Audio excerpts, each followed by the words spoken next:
Cinderella The Perfect Dress. One day, Prince Charming and Cinderella took a walk in the palace garden. The prince had a very special question for Cinderella. When they reached Cinderella's favorite spot, the prince asked, "Will you marry me?"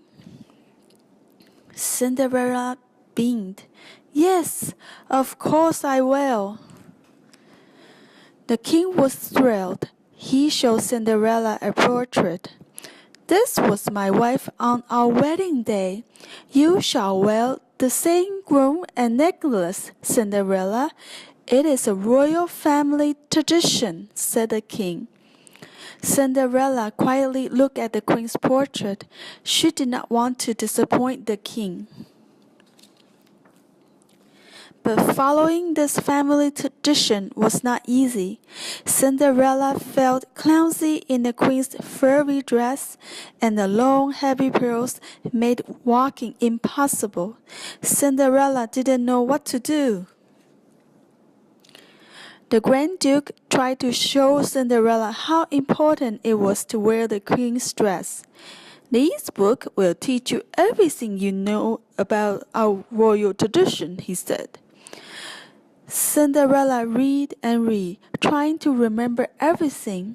Finally, she fell asleep. That night, Cinderella dreamed about when she was a little girl. In the dream, her mother gave her a beautiful necklace and some kind of advice. "Cinderella, this necklace will remind you to listen to your heart whenever you have a problem. It will lead you to the answer." Cinderella woke up. The dream had given her an idea. She began to search through some of her old trunks. With the help of her fairy godmother, her mouse friends, and a little magic, Cinderella found what she was looking for, a portrait of her mother on her wedding day. Cinderella showed the portrait to the royal dressmaker. "Would it be possible for you to make me a gown like this?" The dressmaker bowed his head. "I would be honored." "Oh, thank you," Cinderella said. "And if it isn't too much trouble, I have a special idea for the veil." Next, Cinderella visited the royal jeweler. She showed him the queen's necklace and the necklace from her mother. "Do you think you can combine the two necklaces into one?" "For you, I shall create the finest necklace in the kingdom," the jeweler replied. On the morning of the wedding, Cinderella asked to see the king.